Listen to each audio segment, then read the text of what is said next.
O vento corta o silêncio como uma lâmina. O chão está coberto por gelo e o ar parece respirar em cristais. O planeta inteiro vive o seu inverno mais longo. É a era do gelo, e sob a superfície congelada dormem gigantes. Durante milhares de anos, o mundo foi dominado por criaturas monumentais, mamutes lanosos, tigres dente de sabre, preguiças colossais. Eram os senhores das planícies geladas.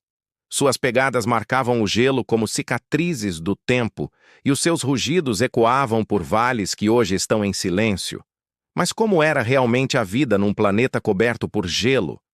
E o que restou deles depois que o frio desapareceu? Os fósseis da Era do Gelo são cápsulas do tempo, testemunhas perfeitas de uma era em que a sobrevivência era a única lei.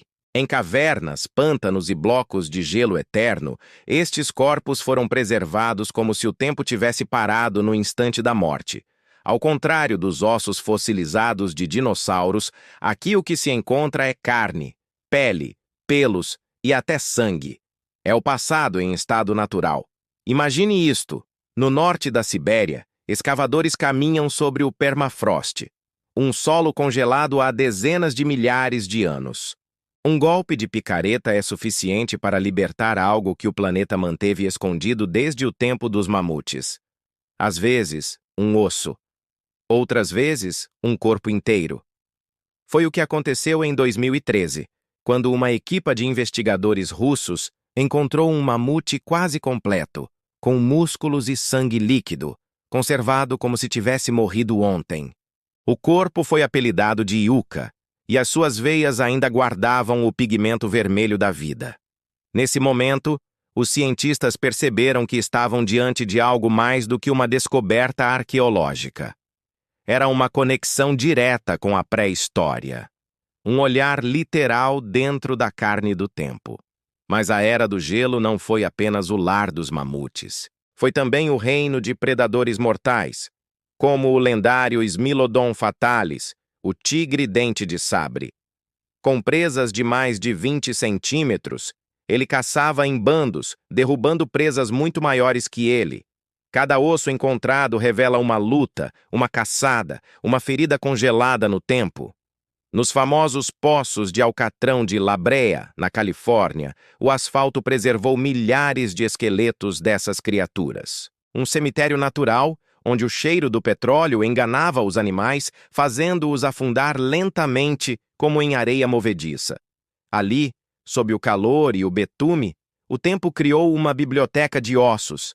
Milhares de fósseis, de centenas de espécies, empilhados uns sobre os outros, narrando a dura história da luta pela sobrevivência. Mas o mais fascinante é que, entre eles, também foram encontrados ossos humanos. Sim, a Era do Gelo foi o palco do primeiro grande encontro entre gigantes e nós. Homens primitivos, frágeis, armados apenas com lanças de pedra, enfrentaram feras que pareciam de outro mundo. E contra todas as probabilidades, venceram. Enquanto os grandes titãs ruíam sob o peso das mudanças climáticas, o ser humano adaptava-se. O gelo recuava, os rios renasciam e a humanidade começava a moldar o planeta à sua imagem. Mas não sem antes deixar rastros de reverência e medo. Em cavernas espalhadas pela Europa e pela América, os primeiros artistas pré-históricos desenharam mamutes, bisões e tigres nas paredes. Não como presas, mas como deuses. Essas pinturas são fósseis da mente humana. Provas de que, antes mesmo da escrita, o homem já sentia a necessidade de lembrar, de transformar a memória em arte. Hoje, a história dos fósseis da Era do Gelo ganha um novo e urgente capítulo. O aquecimento global está a derreter o gelo milenar do Ártico, e com ele, os segredos que estavam congelados há 30 mil anos. A cada verão, o degelo revela novas criaturas, mamutes, bisões, lobos e até vírus antigos. É como se a Terra estivesse a devolver tudo o que havia escondido. A ciência corre contra o tempo para entender e preservar o que resta. Laboratórios no Japão, na Rússia e nos Estados Unidos tentam extrair DNA desses animais. E a ideia de recriar um mamute, não como um clone, mas como um híbrido genético, já não é mais ficção científica. Mas a pergunta continua a ecoar. Devemos trazer de volta o que a natureza já deixou partir? Ou alguns gigantes devem continuar a dormir no gelo? Os fósseis da Era do Gelo mostram-nos algo que vai muito além da biologia. Falam sobre ciclos, sobre como o planeta muda, se destrói e renasce, repetidas vezes. Falam sobre o poder da adaptação e o preço da sobrevivência. Os titãs da Era do Gelo desapareceram, mas deixaram em nós a sua herança, a capacidade de resistir. O mesmo instinto que moveu o mamute pelo frio e o ser humano pelas montanhas é o que ainda pulsa dentro de nós. O desejo de continuar, mesmo quando tudo ao redor parece congelado. Hoje, quando um fóssil é retirado do gelo e levado à luz, o planeta revive uma parte de si mesmo. É como se o mundo respirasse de novo, lembrando quem ele foi.